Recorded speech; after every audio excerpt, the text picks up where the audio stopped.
So, Hare Krishna. So get started. Om Jnanatimirandasya Jnananjana Shalakaya Chakshurunmilitam Yena Tasmai Shri Guruve Namah Shri Chaitanya Manobhishtam Stapitam Yena Bhutale Swayam Rupa Kadamayam Dadati Swapadantikam Vandeham Shri Guru Shri Utapad Kamalam Shri Guru Vaishnavamsha Shri Rupam Sagrajatam Sahagana Raghunathanvitam Tam Sajivam Sadvaitam Savadhutam Parijana Sahitam Krishna Chaitanya Devam Shri Radha Krishna Padhan Sahagana Lalita Shri Vishakan Vitamsha He Krishna Karuna Sindhu Deenabandhu Jagatpate Gopesha Gopika Kanta Radha Kanta Namostute Tapta Kanchana Gaurangi Radhe Vrindavaneshwari Vrishabhanu Sute Devi Pranamami Hari Priye Vanchakalpatarubhyascha Kripa Sindhubhya eva cha Patitanam Pavnebhyo Vaishnavebhyo Namo Namaha Jai Shri Krishna Chaitanya Prabhu Nityananda Shri Advaita Gadadhara Shri Vasadi Gaura Bhakta Vrinda Hare Krishna Krishna Krishna Hare Hare Hare Rama Rama Rama Hare Hare. Hare Krishna, everyone. Thank you for taking your time out of your day or evening, depending on, I guess, where you are, to listen. Hopefully, I can do justice to your time. So, when I was asked to present something, I thought it very appropriate that this being the period of Kartik Mas, which is famous for many things, among them being Damodara-Lila, where Mother Yashoda ties Sri Krishna. And so this is celebrated all over the world now. And also in, what would you say, in response to the request, I also realized that today is the disappearance day, at least here. It's being celebrated as the disappearance day of His Divine Grace, A.C. Bhaktivedanta Swami, Srila Prabhupada. So that was also serving as an inspiration in terms of what to say in today's class, I suppose. I'm not sure I'm qualified to give classes, but hopefully you can take something out of this.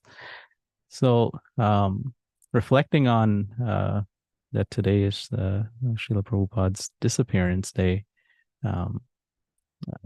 it is said that, oftentimes we don't actually understand who a Vaishnava is when they appear.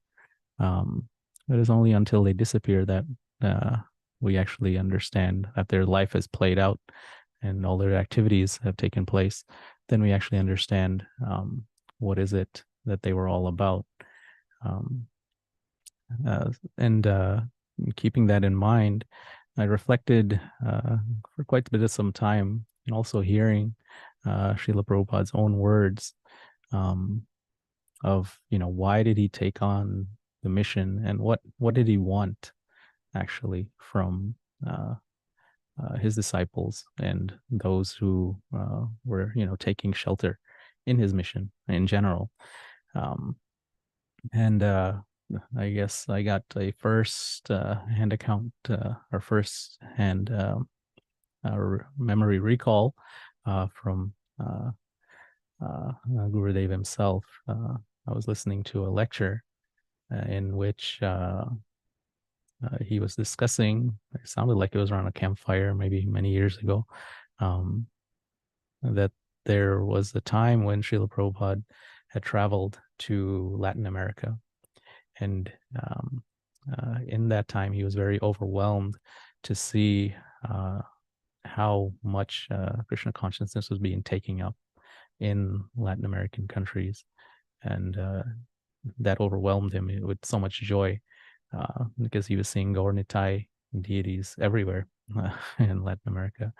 And so at the end of his trip, as Gurudev was saying, Srila Prabhupada comes to Atlanta, and there he engaged in a kirtan, which he apparently had not done, leading the kirtan himself actually, and singing bhajans, which he had not done for some time due to his ecstatic state. And then at one of his disciples had asked him, well, Srila Prabhupada, what pleases you the most, right? And as Gurudev was saying that, everybody at the time, book distribution was at the top of the order. Therefore, even Maharaj was saying that, in his own mind, he was thinking, oh, he's going to say book distribution, right? But that was not actually what Srila Prabhupada said. He said something very touching, and as Gurudev said, very memorable and striking, that he always kept in mind, is that Srila Prabhupada's response was, I want you to love Krishna, or develop some love for Krishna, right? And he himself had said this in several other places, in lectures and snippets, which you can find all over the internet nowadays. But this was what kept in mind. So as a tribute to Srila Prabhupada, the inspiration was, how do we develop love for Krishna? How do we develop affection for Krishna? And the easiest way is, it's not very hard, as Gurudev has said several times in classes or the Sunday lectures, that one simply has to hear about him, right? And his pastimes are attractive for that very reason, in that it's there to capture us, right? That's one of the reasons he says in Bhagavad Gita that he comes down, paritranaya sadhunam, right? And I remember wondering as a child or growing up, why does Krishna even have to come, right? There's no reason that he says vinashaya cha duskritam, right, to destroy the miscreants. He has many there are many personalities who are more than capable of doing those things, right? There is and to reestablish dharma, even that also, there are many qualified personalities that are there to reestablish and perform that as well. And we have seen that throughout the ages, as Adi Shankaracharya reestablishes the authority of the Vedas. Srila Ramanujacharya refines his theory. Madhvacharya takes it further. Chaitanya Mahaprabhu, of course, he's Krishna himself, but we see this again and again. Vyasadeva, all these personalities, they come down to reestablish. Durga Devi is there to take care of any demons. We hear that her Shakti is, there is no Shakti beyond her. Therefore, what is the need? But then, someone had said to me, a priest said to me a long time ago, is that, when a child is crying for their mother, or the aunt or someone else, the other relatives, even the father sometimes doesn't do, right? It's only the mother that will satisfy the child. And the devotees, they are searching for their Lord, right? Their master, whatever relationship they may have. They're searching for the Lord and some relationship with him. And therefore, Krishna says he someone surrenders, and in that way he reciprocates. So this is his nature, of course. At least that was the reflection. So in this, then we have the pastime where Krishna performs. Of course, he's known as Lila Purushottama, right? The best performer of Leelas, and these Leelas are there to attract the mind of the living entities. So that's the inspiration for this, the class itself. So with that, we'll get started. So I took this very first verse of which many of you are probably familiar with, Damodara-Shtakam, as a way of offering obeisances to Lord Damodara, so that he may grant some ability to speak something about him. So I'll say, Namamishwaram Sachidananda Rupam Lasat Kundalam Gokule Brajamanam Yashodhabhiyolokaladhavamanam Paramrishtamatyantato Drutya Gopya. The Supreme Lord, whose form is the embodiment of eternal existence, knowledge, and bliss, whose shark-shaped earrings are swinging to and fro, and who is beautifully shining in the divine realm of Gokula, who, due to the offense of breaking the pot of yogurt that his mother was churning into butter and then stealing the butter that was kept hanging from a swing, is quickly running from the wooden grinding mortar in fear of Mother Yashoda, but who has been caught from behind by her, who ran after him with greater speed. To that Supreme Lord, Sri Damodara, I offer my humble obeisances. So the start of this pastime of Srila Damodara-Lila, it starts out with right around, as we know, just a few days ago was Deepavali. It's a big time of celebration. At the time, and I should say also, before I get started, the inspiration also for taking some of these pastimes, of course, comes from Srila Prabhupada's own writings, his lectures, some of the lectures, what I've heard of Srila Bhaktivedanta Narayan Maharaj, as well as an explanation of Damodara-Shtakam that Narayan Maharaj printed of Srila Bhakti Pragyana Keshava Goswami Maharaj, who was Srila Prabhupada's godbrother and sannyasi guru. So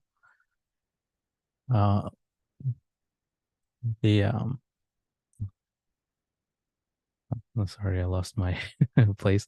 So the point of this that the pastime starts is that Mother Yashoda is right around Diwali, and she has been hearing lots of complaints about Krishna. And what are the complaints is that he goes into the houses of the different gopis and he's stealing their butter, but she doesn't believe it, right? So she's thinking, why would he go and steal butter in your houses? He has so much in his own house, right? But then a thought came to her mind, was that maybe instead of others in the household making the butter for Krishna, maybe I should do it myself, right? And ensure that he is being satisfied at home and not going outside to find anything. So it is said that, of course, Nanda Maharaj has many cows from which to um, extract milk. But among all those cows, many thousands or hundreds of thousands, um, Mother Yashoda selects a handful, and from those cows, she cares for them personally, feeding them very nicely, feeding them very different herbs, and um, so that the quality of their milk will be at the best quality possible, because she is then going to use that in making something or using it in the service of her son, Krishna. So she takes the milk, and she's taking some, and she boils some on the stove. Um, and if anybody has ever made or boiled milk, you understand that it takes some time to boil it down, and then it condenses into um, what they call mawa, which you can then make into many different treats, right? Sweet treats. Um, but she's doing that, and also she's taking some. She made it into yogurt, and then she's churning it, right, with the churning rod, pulling it back and forth. And at this time, what is happening is that Krishna is sleeping, right? So he's completely asleep. He's at this time, Krishna is still very much a small child or a baby, um, and he wakes up. And what does he do? He gets up and he starts searching for Mother Yashoda. Now, this also is very interesting. I thought that the Lord is getting up and actually searching for someone else, right? Never does he, uh, usually anyway, what we've known prior, at least, and if we hear Srimad Bhagavatam, prior to that, uh, that he's um, going around searching. Everybody's actually always searching for him, right? And what is he doing when he's sleeping? He rests on that bed of Adi Shesha or Sheshnag, um, in a mood of peacefulness, divine sleep, so to say, which nobody can break, right? Um, and then there, if anybody's familiar, there's a story at the very beginning of creation itself, that while the Lord was sleeping, two demons appeared out of his ear, Madhu and Kaitab. Um, and these two demons started wandering around. And the only other living entity at the round was Lord Brahma. And they started chasing him. And so Lord Brahma starts offering prayers to the Lord, but he's asleep. So he offers it to Yoganidra Devi, uh, who oversees the Lord's sleep, so that the Lord can wake up, right? But in the case of Mother Yashoda, Krishna goes and searches himself for her, right? And again, there's another point I brought up, just as another example, in that Leela Suk, or another name for him is Bilva Mangala Thakur, also gave a prayer, or wrote a prayer, praying to this infant Krishna, reflecting on, say, Markandeya Rishi's experience of Krishna as a small child, right? But in the same sense, Markandeya Rishi also, has to approach Krishna. Krishna doesn't approach him to start off with, right?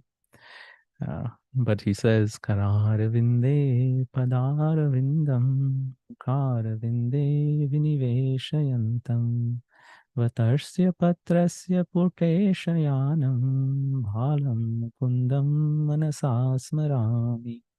So he says, I meditate on that infant Mukunda Krishna who is sleeping on the leaf of a banyan tree with his lotus-like foot placed in his mouth, like placed in his lotus-like mouth with his lotus-like hand.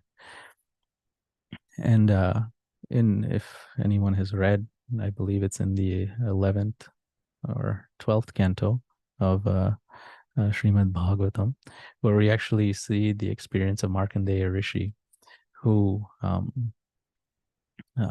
you know prays to see the Maya of the Lord, and he gets engulfed in uh, this vast ocean from which he wanders for millions and millions of years until he finally comes upon the Lord in the form of a small baby sitting or lying down on a banyan tree. But the essence of it still is that that many times we see the devotees are always approaching the Lord, right? Another example is that the Devtas, they go to the edge of the ocean of milk, the Shir Sagar, and they offer prayers, Purusha Sukta, which is found in our Vedas, um, and but they don't actually even get to see the Lord, let alone him, appearing in front of them. At best, we hear that he appears as a voice in the heart of Lord Brahma, who is the leader of the party of the Devtas, and he reveals what his intent is to them, and then Lord Brahma reveals that to everybody else.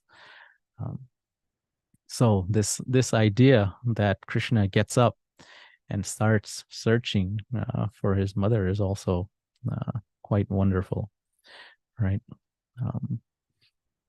What is it about her that attracts him? So in that same Balmukunda Ashtakam by Bilvamangala Thakur, in the last verse, he says, Alokya matu mukapadarena stanyam pibhantam sarasiruhaksham sachinmayam devaman anantarupam balam mukundam manasasmarami. Meditate on Balamukunda, God filled with such and chit, i.e., infinite consciousness of divine or of infinite divine form, the lotus-eyed Lord, who has cast his looks at his mother's face with affection while drinking milk from her breast. So when Krishna gets up and he's searching for his mother, why is he searching? He's hungry, right? Now that's also interesting. How does the Lord, who is a Satchit, infinite consciousness, infinite divine form, we've heard pastimes where Krishna opens his mouth and Mother Yashoda sees the entire universe. Everything is within him. So what is he hungry for? So we understand Krishna is hungry for the love that his mother has, right, for him. Why? Because she has dedicated everything for Krishna's sake, right? Lord Brahma even tells Krishna this in the 14th chapter of the 10th canto, that Krishna has been merciful to one witch Putana who came there to poison him, but how will he ever repay the residents of Vrindavan who have dedicated everything for him, right, without asking anything in return, right? And of course, Krishna says, he admits, I can't repay. I'm indebted. But we see Krishna, he searches for his mother. To continue the story, he searches for his mother. And what is she doing? She is churning the yogurt, right? And he walks up to her while she's doing that. And she is closing her eyes and she is singing, his his glories or his pastimes, because that is her what do you say, her uh, completely absorbed in thinking of her son with love, right? And so she's churning and she has her eyes closed. So what he does to stop her, he grabs the churning rod itself, and she opens her eyes because, of course, something is stopping. So Krishna is standing in front of her, seemingly upset. And so she could understand, as most mothers, or almost all mothers will understand. They understand when their child uh, uh, is annoyed, and what they might want. So what does Krishna want? He's hungry, right? So she starts breastfeeding him, right? And uh, as we see Bilva Mangala Thakur reflecting here, uh, what is Krishna doing? He's casting his looks at his mother's face with affection, right? Um, we are. It's a reminder for us in terms of what Mother Yashoda does, in that she engages both her mind, her body, uh, uh, all of her, all of what she has actually in Krishna's service. Um, and so there's a famous saying that Srila Bhaktisiddhanta Saraswati Thakur used to say, in that, don't try to see Krishna, but act in such a way that Krishna will want to see you, right? So this is an example that Mother Yashoda herself personifies. Um, uh, so Krishna is breastfeeding, and he's very happy in that, and Mother Yashoda is also very happy, right? After all, everything that she's doing is to please her son, and this is pleasing him, right? So what is there not to be happy about and pleased about? But suddenly, that milk that Mother Yashoda was boiling on the stove starts to boil over, and Mother Yashoda puts down Krishna, and she rushes to take the milk off the stove. As most of us will have experience of if you ever boiled milk, it's very easy to overflow if you're not constantly watching it, right? So when this happens, we hear Krishna becomes very angry. Uh, his eyes turn red. His red lips tremble, right, in his anger. Uh, it is it's amazing that we usually don't see Krishna in an angry mood, and every time you try to find pictures, he's always in a smiling mood, right? But here we see, red eyes, trembling, red lips, um, with his anger. Now, I always wondered when I first heard this pastime. So why does Mother Yashoda even put him down, right? I mean, what's the concern for the milk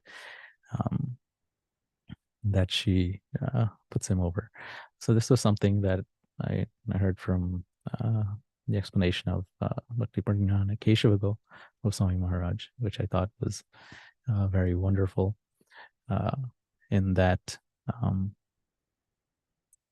the milk, it is said that even the specks of sand are sentient in the spiritual world.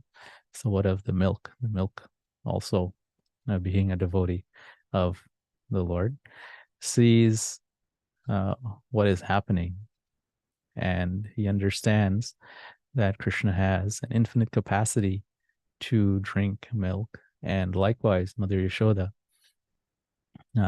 she has an infinite capacity to provide milk to Krishna. Therefore, where is the opportunity for him to, or where is the opportunity for the milk to render any service? So thinking in this way, the milk starts to boil over and sacrifice its life into the fire, because now it has no purpose, right? It will have no opportunity to render any service. So that was the, I guess, the reflection of Bhakti Prajnana Keshav Goswami Maharaj, and I thought it very wonderful. He also explain in another way that what we see here also is Mother Yashoda being in a senior position of devotional service, the milk being in a junior position in devotional service. That senior person, she doesn't hesitate to put aside her service to help that struggling devotee, right? The milk being in the hot fire. That's something, I guess, for that I was reflecting on personally, in terms of, what do we learn from the behavior of devotees, right? Mother Yashoda is taking time out of her engagements to help another devotee who needs it, right? In that seniors always should be rendering, willing to render, right? Some aid to the juniors. Otherwise, these juniors will overflow and what do you say? Not actually realize their full potential, right? The milk's full potential is to be made into many different sweets for the service of Krishna. But if it sacrifices itself on the fire, it will not be able to do so. And this, I thought, is an interesting a lesson. Actually, we see it in the life of Srila Prabhupada himself in his interaction with Bhakti Prajnana Keshav Goswami Maharaj. I had heard a short lecture that Srila Prabhupada gave when he heard the news that his godbrother, Bhakti Prajnana Keshav Goswami Maharaj, had left his body. And I believe the lecture is only about 12 minutes long, because at the end of it, Srila Prabhupada, he somewhat lost his composure due to, his tears and of affection for his godbrother. But in the gist of it, he said, the Vaishnavas, my godbrother, he dragged me into taking up sannyas, right, and engaging in devotional life completely. I did not want to do it, but this godbrother, referring to Keshava Goswami Maharaj, dragged me. And he said, this is the nature of the Vaishnavas. They see what we are not able to see in ourselves, right? So I thought that was an interesting, at least that came to mind as an interesting thought to see that played out. It's not something that, just happened with Mother Yashoda and the milk many thousands of years ago, but it's constantly playing out. And this is how we make progress in devotional life, right? By the mercy of those who are senior to us. Of course, we also want to, we have to take their help too, right? It's not that they just simply provide the help, but we don't take advantage of it, right? So Mother Yashoda saves the milk, and in the meantime, what does Krishna do? In his anger, he breaks the yogurt pot that Mother Yashoda was churning, and yogurt spills all over the floor, right? So a fitting lesson. How dare she, how dare she abandon me, right? For this milk. I'm more important. right? And then the milk. Um, and then he walks off. He wanders off into another room where it is said that their butter is hanging from the ceiling, right? Now, this was also a complaint that Mother Yashoda used to tell the other cowherds or the gopis, that they would say to her, he steals makan from us. So she would say, well, why don't you hang it from the ceiling then? And they're saying somehow or other he still gets it, right? So even in her own house, Mother Yashoda is hanging the butter from the ceiling, not from Krishna, but practical reasons. There are monkeys and other other interesting personalities who are wandering around that could get into the butter, right? So it's just practical and safe that you hang it right from the swing. But still, Krishna manages. He climbs, right? He climbs uh, up, grabs the butter, and then he wanders off into the courtyard, right? And crying crocodile tears, he's eating his butter. And then he starts sharing it, right? So he starts sharing the butter with none other than the monkeys, right? It is said in some places, it said the monkeys and the crows. Um, and why the monkeys and the crows, right? So it is explained that Krishna thinking, when I appeared as Sri Ramachandra, um, I engaged so many uh, monkeys in my service. But what did I actually even give them in return? I hardly gave them anything, actually. Actually, if we read Valmiki Ramayan, um, other than just some words of thanks, he didn't really give them much, right? Um, at least all the soldiers.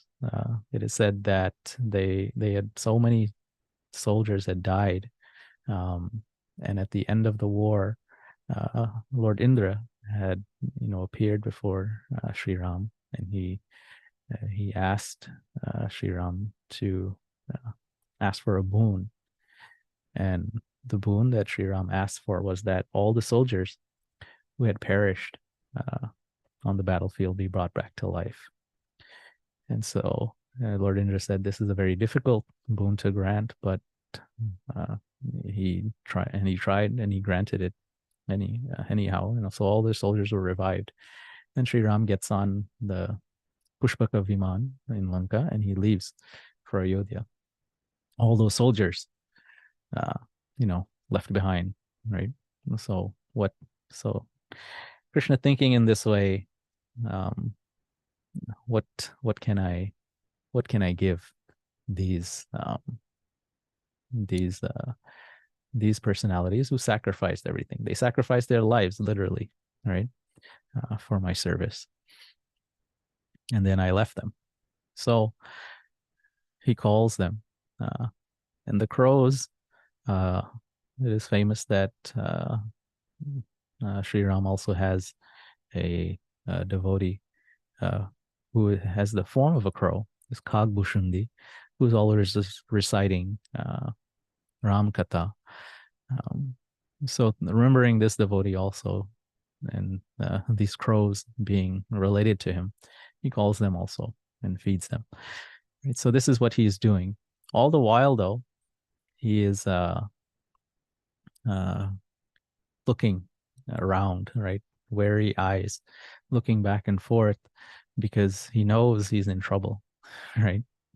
Um, if as soon as his mother catches him, he knows he's in big trouble. And as we see here, Mother Yashoda comes back into the room, and she sees, oh, the pot, and she sees the trail of the feet as he, of course, when he breaks the pot, the yogurt spills and it covers his feet, right? So he starts walking. So he leaves a trail, so it's easy to follow where that teeth or that the breaker of the pot went. Um, So she just follows the trail, and she sees that Krishna is standing or sitting on a mortar, and he's, feeding uh, his uh, his monkey friends, right, and crow friends. So she picks up a stick and she starts walking towards him, but I guess I said he's on the lookout for her. And so as soon as he sees her, right, uh, and he sees the stick, what does he do? He jumps down, right, and he starts running. Uh, and of course, he is the Supreme Lord who can catch him, right? And that is also another point of wonderment in that Mother Yashoda does catch him. So, what is the meaning? Or is there some meaning? And as we understand that uh, uh, the Lord is caught, or Krishna is caught by his mother because her love for him is greater than his love for her, right? Uh, she she exceeds uh, him in that way. Um, it's also a lesson for him. We'll see maybe a little bit later on. Um, so Mother Yashoda chases Krishna. She catches him. And then what does she do? She starts tying him to the mortar, right? And why does she tie him to the mortar? She blames, oh, you're both accomplices in the in this act of uh, um, stealing, right? The mortar and Krishna. So she ties both of them together, or she attempts to tie both of them together, right? But it's interesting as we hear famously in this pastime, she keeps tying with some ropes, and every time it's 2 fingers too short, right? So she gets more rope and she brings more, and then the villagers are also seeing this because Krishna is crying. They must be hearing, you know. So they're looking over the wall or coming into the courtyard and seeing. And so now they said, "Oh, now you know, right? His mischievousness." So Mother Yashoda is, as a mother, she feels that, I have to teach my son a lesson, right? Uh, all of us, if we have children, we want the child to be uttama, right? Uh, and what does this uttama mean in the culture itself? Uh, in the Vedic culture, uh, where uttama means the best, right? Um, the one who is uttama is one who always puts themselves last, puts others first. But here, Mother Yashoda feels Krishna is putting himself first, right? He's stealing the butter. Uh, so she doesn't want that for her son. So she is wanting to teach him a lesson, right? So that he can be better. But every time she tries, and the villagers also bring rope, and she ties more rope, and she keeps bringing it to his stomach to tie him, and but always 2 fingers too short. Then she is struggling. She's perspiring. The flowers in her hair are falling down, as we've heard many times explained. Um, then and Krishna then relents, right? He relents and he allows her to tie him. And it's famously explained that this is an example that we have of one's effort must be placed. The reason it's 2 fingers too short is that our effort must be given, and the mercy of Krishna must be there, right? Um, Also, as I was reflecting uh, over the past week or so on this pastime, this point of Mother Yashoda finally tying him when does it happen, right? I thought it interesting that we hear that the last piece of quote unquote rope or string that she takes was from her own hair, right? That string which was tying her hair, um, she takes that, and that binds Krishna, right? That little piece was enough. Um, and uh, as I was reflecting, growing up um, in I guess a community that was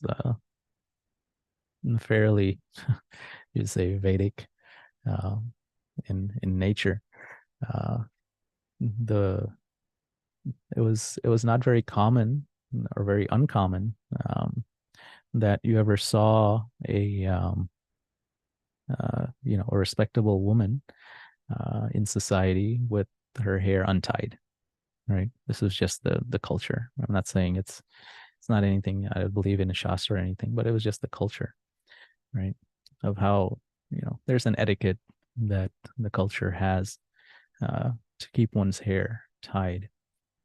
It represents respectability of a woman, in this case, a married woman like Mother Yashoda. But she, uh, in her what do you say, in her absorption in trying to do what is best for her son by uh, raising him properly, she gives that up also, right?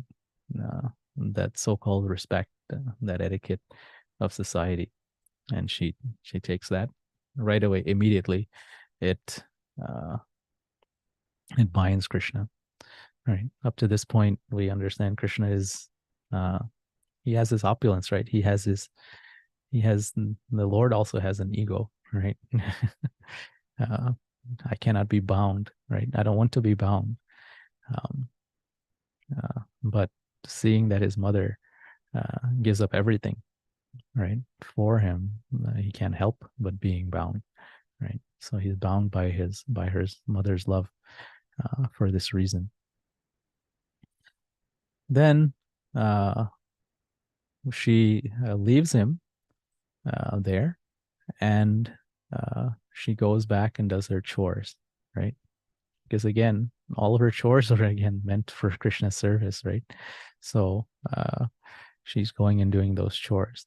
Now Krishna is, crying, and then as soon as Mother Yashoda leaves, his friends come out, and they're wondering, like, what's happening here. They're trying to untie him, but they can't untie him. Um, and said, Lord Balaram maybe even comes. Who has tied you? I won't spare that person, right? Then he hears, oh, Mother Yashoda tied. Then he sits quiet. He stays quiet, right? He has nothing to say now. He can't punish Mother Yashoda, right? He is punishable by her, but he cannot punish her. So he also must have felt, oh, Krishna, you must have done something, right? So anyway, uh, they can't untie him, so they start playing, and he starts laughing, right? And he starts playing with them. And so what does he do to run behind them or chase them? He pulls over the mortar, right? And he starts dragging it, right? Now he drags it between two uh, famous trees, two Arjuna trees that were in the courtyard of Nanda Maharaj, and it pulls it, and the mortar itself gets stuck between the trees, and Krishna yanks it a little bit, and the trees, with a great tumultuous sound, they both fall down. And as these two personalities, um, who are the sons of Kuvera, appear out of the trees, and they offer their obeisances, right? And I said Krishna wasn't even paying attention, but necessarily to them, but he was paying more attention to the words of his devotee Narada Muni, who had cursed these two individuals to become these trees due to their poor behavior. So at that time, Narada Muni said, you will find relief, and you'll be free of this curse and become devotees when uh, Krishna pulls you down, right? When he appears. So making his devotees' words true, uh, he he pulls down these trees, and these two personalities um, uh, uh, appear out of the tree, and they become free. And later on, uh, we hear from Jiva Goswami as Gopala Champu that these two personalities become known as Madhukanta and Snigdakanta in the spiritual world. They become great singers who eulogize. They're the ones who actually sing Krishna's pastimes to all the residents of Vraja in the transcendental world in Goloka Vrindavan. And so when this happens, everybody runs, to see what has happened.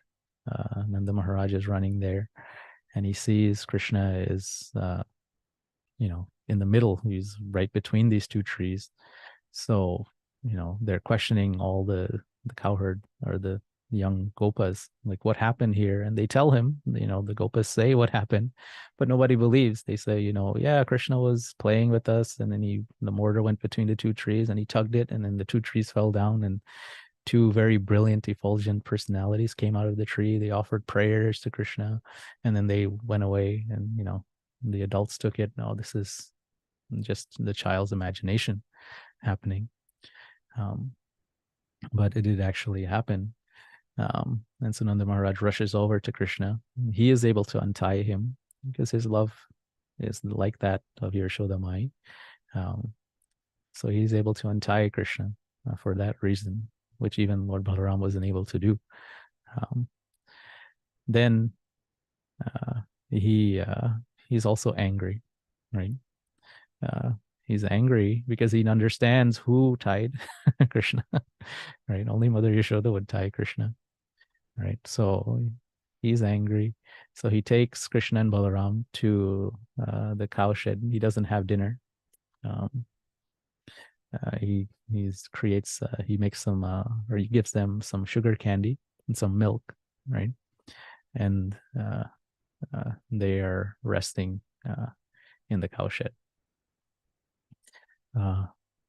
Rohini, Mother Rohini, she also sees what's happening, and she sees Mother Yashoda when she understands what happened. Mother Yashoda she is struck with she's paralyzed basically. She has lost all ability to do anything. She's practically like a walking corpse. Thinking about what happened and the fact that, oh, I played a role that I might have endangered my son. All right. And she Mother Rohini understands that the only cure to bring Mother Yashoda out of this is to actually have the embrace of Krishna once again. But Krishna is, thinking, no, he's being, as a child, is sometimes stubborn. When Mother Rohini goes and approaches him and tells him, no, you should come and have dinner now and see your mother. Krishna says, no, I will stay with father only. Right. So now Mother Rohini has to she has to think of some way to bring Krishna back. So what does she say? She says, and if your mother is very troubled by what has happened, now what if she leaves her body? What if she dies because of that? Right? And you're not willing to come and see her.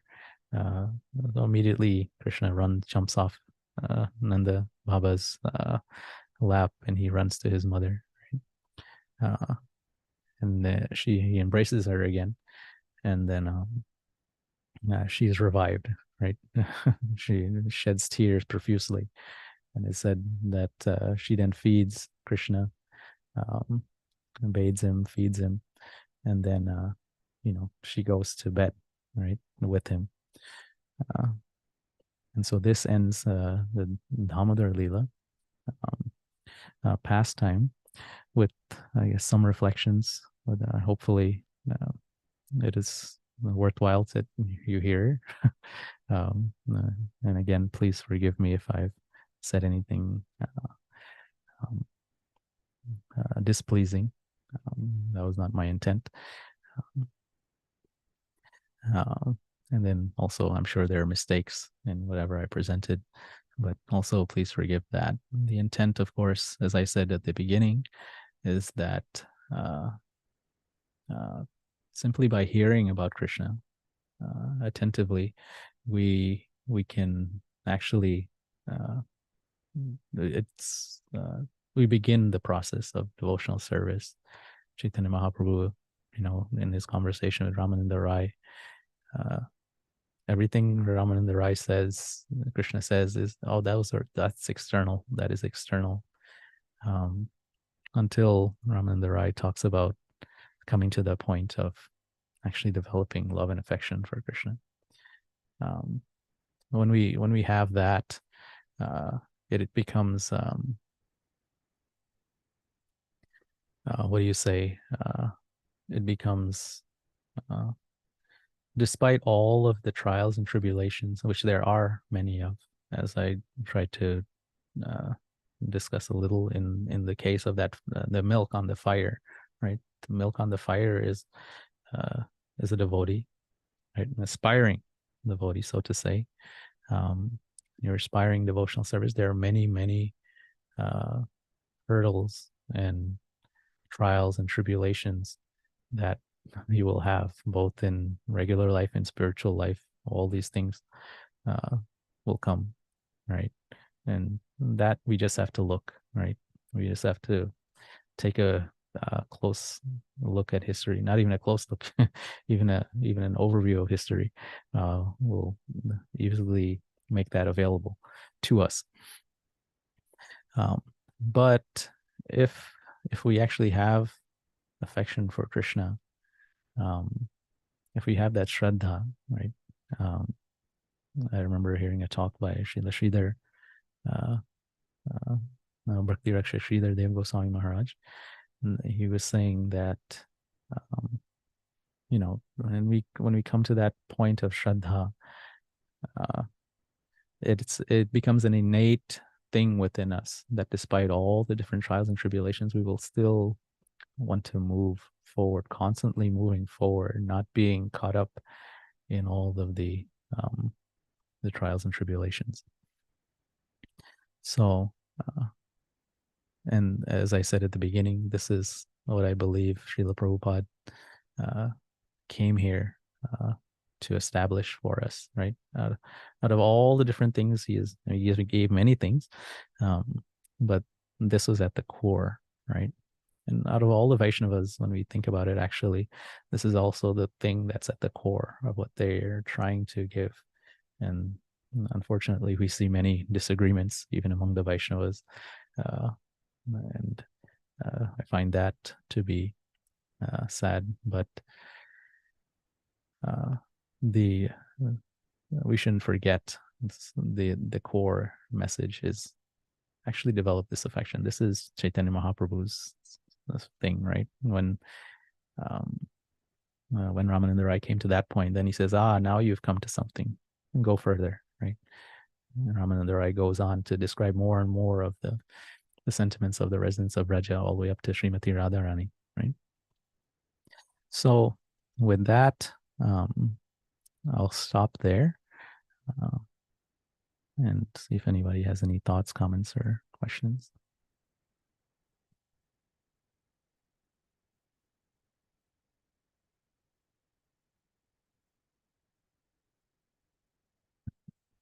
So we'll stop there then.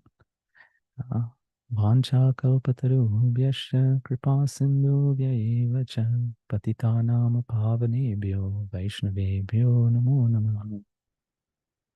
Antkoti Vaishnava Vrinda ki jai. Srila Damodara-Lila ki jai. Srila A.C. Bhaktivedanta Swami Maharaj Prabhupada ki jai. Srila Gurudev ki jai.